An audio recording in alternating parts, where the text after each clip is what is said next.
el Señor dice, el que tiene la espada de dos filos, que simplemente, hermanos, es simplemente el que tiene la palabra, el que va a hablar, el que se comunica, el que habla. Pero Él es la palabra, y esa palabra tiene a veces connotaciones de corrección fuerte, o como dice el apóstol Pablo, útil para redarguir. Entonces el Señor está hablándole a una iglesia que tiene además otra característica, aparte de su fama por ser una ciudad intelectual y con muchas posibilidades para la investigación y el conocimiento, teniendo tanto recurso que era, digamos, el gran Google de ese momento, pero tocaba ir allá, no se podía por internet, había que ir allá, eso era para ellos muy importante.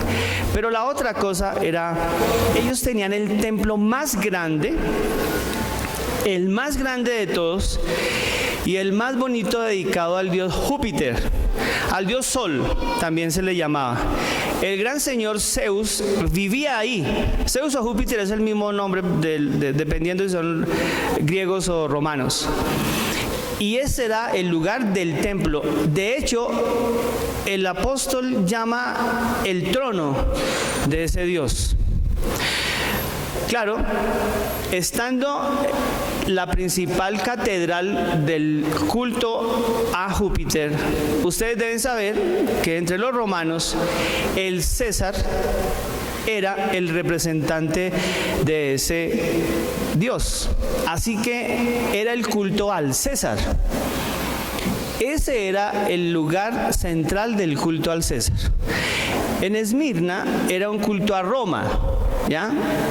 Pero en Pérgamo era el culto al César, es decir, el representante del único y maravilloso Dios para ellos, porque los otros eran, digámoslo así, subalternos del gran Dios Zeus o Júpiter. Así que, mis queridos hermanos y hermanas, hablar de otro Dios, confesar y comentar otra fe en el mismo lugar en donde se adora a Dios de los romanos, en este caso a Júpiter, al dios Sol, era realmente muy peligroso. Y ahí llegó el Evangelio, y llegó con una fuerza impresionante. ¿Cuál es el punto de Pérgamo? Acuérdense que el caballero, la dama que vivía, tenían esa fascinación por lo intelectual. Tenían esa fascinación por la investigación académica y por escuchar de todo y por leer de todo. Eso nos pasa en muchos lugares del mundo. Se supone que eso se trata el conocimiento. El problema es que cuando el conocimiento no trae humildad, sino arrogancia, entonces no sirve para nada. Y eso pasaba en Pérgamo. Entonces, las quejas que van a dar de Pérgamo y lo que el Señor va a denunciar de la iglesia se filtró de lo que estaba pasando allá afuera. Siempre pasa lo mismo, hermanos. Siempre pasa lo mismo. Todo lo que está pasando allá no se puede evitar, filtra la iglesia. Filtra la iglesia. Nosotros no podemos coger a los niños y literalmente ponerlos en una burbuja para que no los toque nada de lo de afuera. Eso es muy complicado.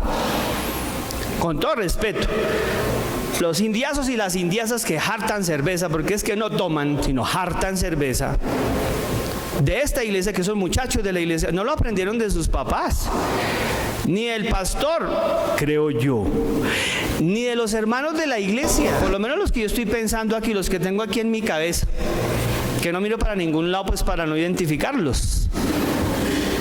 Pero ellos no pueden decir que aprendieron de ellos, de sus familiares, de sus tíos, de sus tías.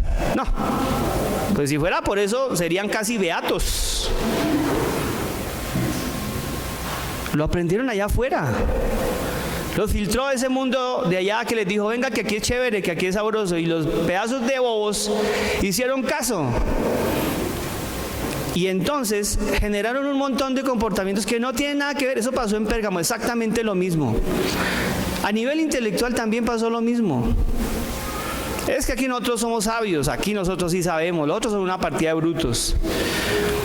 Y eso filtró a la iglesia.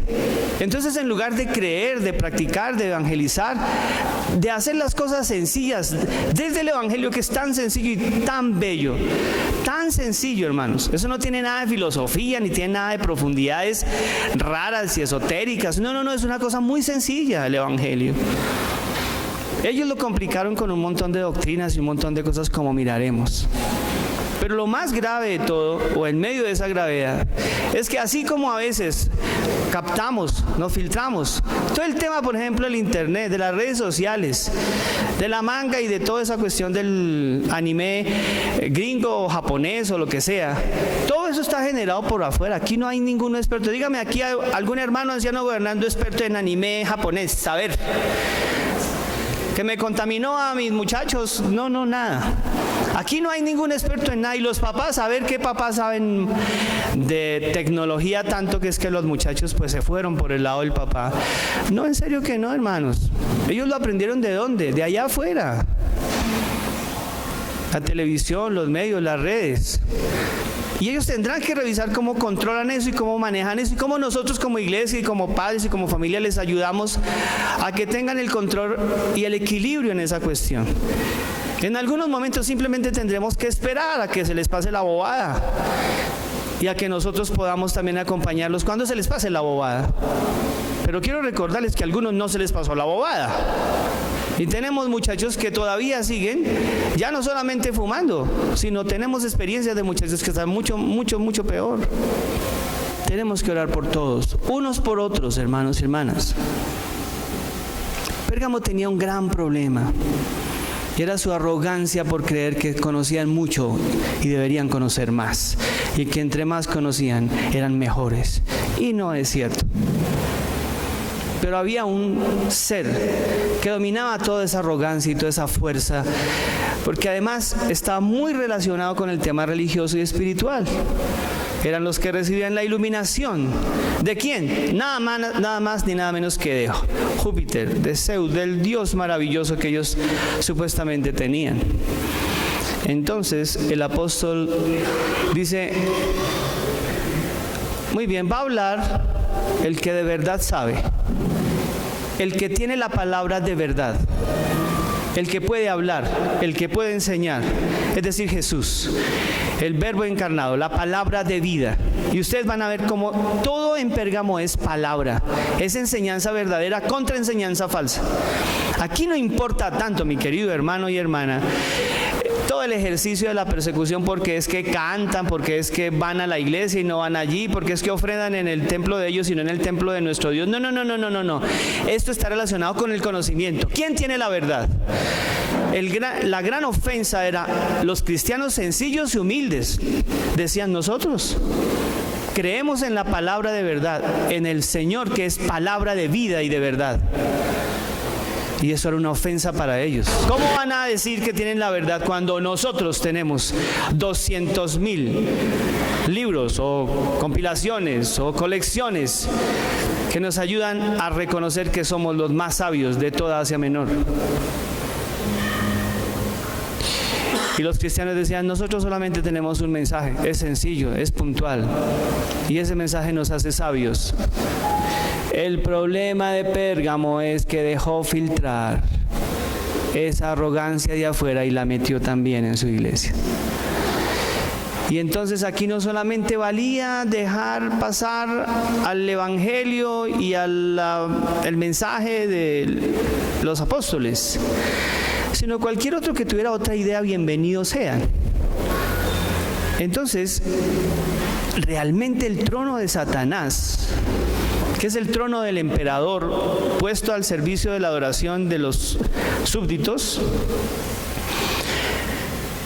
tenía una connotación más grave, y era que ellos eran los que tenían la verdad, que ellos eran los que podían pontificar, es decir, hablar de verdad, y los otros tenían que callarse. Entonces ustedes verán en el versículo 13, yo conozco tus obras y dónde moras. Y él dice, moras donde está el trono del diablo o de Satanás. Después vamos a mirar las cosas pequeñas que él tiene, porque simplemente lo único que hace Pérgamo es decir, miren, nosotros no vamos a adorar a ese templo, y no vamos a dar ninguna ofrenda, y por supuesto no vamos a ir a escuchar nada allá. No estamos de acuerdo con eso, nosotros tenemos la verdad aquí. Para decirles la verdad también, pues eso es lo único que el Señor destaca de ellos. No se metieron en ese asunto. Claro, al no meterse, llevaron de las consecuencias que es, matamos a los que no están con nosotros, porque la única religión aquí es la que tenemos aquí, y en donde, en este caso, César es el Dios, el Rey, y aquí está su templo. Entonces, un asesinato entre muchos, pero el más connotado, que incluso lo cita Jesús, es el asesinato del mártir o del testigo, como se llama, se traduce literalmente, del testigo Antipas, el que fue asesinado justo por la misma razón de no adorar o no ir a venerar en el templo de César o de Júpiter o de Zeus o lo que ustedes quieran. ¿Cómo se titula nuestra reflexión hoy? La Biblia en muchas partes nos dice, lo único bueno es. Y vean, hermanos, hoy una niña, vamos a despedirla, vamos a orar por ella, es una niña que sale para Bélgica a estudiar. Ya salió uno para Francia, otros salieron para Inglaterra, a ver que yo recuerde, otros están en Argentina. Maravilloso, eso es muy bueno. Ella sabe que yo la felicité y la animé para eso. Insisto en que tenemos que hacerlo, estamos en un mundo muy competitivo y hay que vivir. Conocer otras partes, disfrutar de otros lugares, aprender y tener experiencias nuevas, eso está muy bien. Pero la Biblia dice que todo eso, sin el amor y la gracia del Señor, no es nada. Lo bueno es, lo hermoso es, lo edificante es que en todo lo que hagamos, nuestro Padre Celestial esté con nosotros. Y su palabra es lo único que realmente es bueno y trascendental. Me explico para ir cerrando. Cuando vayan a estudiar, por ejemplo en este caso, escuelas de administración, marketing, negocios, vida, trabajo, lo que hace mucha gente aquí hay uno o dos que viajan por el mundo aprendiendo, compartiendo, representando. No se les puede olvidar que lo único bueno, realmente bueno, eso es necesario, pero bueno, yo no sé, hermanos, lo único bueno es la palabra de un Dios y el mensaje de amor de un Dios y el amor del mismo Dios que me recuerda que yo puedo estar aquí unos cuantos años, unos cuantos días, disfrutando y bendiciendo de la vida. Pero no se me puede olvidar que la verdad, la única verdad, es la que está sustentada en el mensaje de nuestro amado Salvador Jesucristo. Usted puede conquistar el mundo, dice la Biblia, saber todas las cosas, tener todo el conocimiento, pero si se le olvida que Dios está ahí y que es su Padre, eso no sirve para nada. Verán cómo Pérgamo se hace añicos. Con tanto conocimiento se pudre, con tanto conocimiento se muere. No hay nada de Pérgamo, hermanos. Y esos 200.000 famosos supuestos libros de conocimiento no existen. No están. No hay nada de ellos. ¿Saben por qué? Porque tenía razón el salmista, y tenía razón el escritor de Eclesiastés, y tenía razón el escritor de Proverbios, y tenía razón el Evangelio, y la tiene. Todo eso es vanidad. ¿Está bien, mis hermanos y mis hermanas? Cuidado con esa arrogancia intelectual que surge en algunos muchachos. Cuidado con ese espanto del orgullo puntual de que ya ahora lo sé más. Eso no es verdad, usted no sabe nada. Está aprendiendo para conocer cosas y va a agradecer a Dios por eso. Yo los animo para seguir adelante, para sacar adelante sus proyectos académicos e intelectuales y de familia y de vida. Claro que sí, pero no se les olvide que en todo eso hay un Dios que está ahí. Y Él es el que merece la gloria y a Él hay que escucharlos mucho más. Y esa parte es muy importante. Pérgamo se equivocó en algo muy sencillo. Dejó de escuchar al Maestro y Señor Jesús y comenzó a escuchar a los intérpretes y a los famosos y a los filósofos y a los eruditos y a los teólogos y desapareció.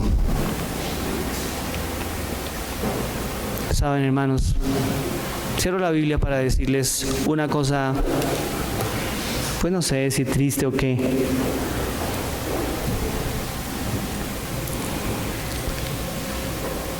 Así estamos nosotros, el ser humano, el mundo. Ustedes no.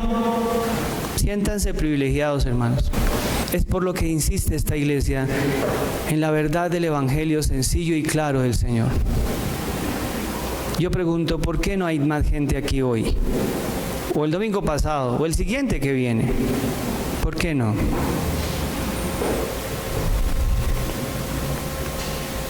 Quedan en otras partes que se llenan y hacen filas para entrar, que no damos aquí. Pero yo quiero cambiar eso por otra cosa. ¿Qué es lo que allá no están dando que aquí sí? Y que aparentemente no es tan atractivo. Pero quiero decirles, hermanos, que lo que mantuvo la iglesia de Esmirna y de Filadelfia fue la palabra del Señor. Ni las emociones, ni los títulos, ni la erudición, ni las famosas escuelas, ni los libros, ni la plata, ni el poder mantuvo esas iglesias. La mantuvo la gracia y el evangelio de nuestro Señor sencillo y la fe en Él puesta de todo corazón. Que no se nos olvide eso. Oremos. Padre, gracias. Gracias por amarnos y amarnos tanto, Señor. Apenas comenzamos con este lenguaje que es una lección para nuestra vida. Es un lenguaje particular del Apocalipsis, lleno de un montón de interesantes reflexiones. Señor, gracias por permitir a los estudiantes, porque ellos están en una cifra muy pequeña. Están en el 17% de los jóvenes colombianos que pueden entrar a la universidad. Y están en el triste 5 o 6% de los estudiantes colombianos que pueden hacer algo más que una licenciatura, o una maestría, o un doctorado. Ellos están en ese grupo privilegiado, pero que no se les olvide a ellos y a nosotros que el único Dios que enseña, que el único verdadero maestro eres tú, Señor. Las demás son cosas importantes que se harán valiosas y productivas cuando son canalizadas por la gracia y el amor tuyo.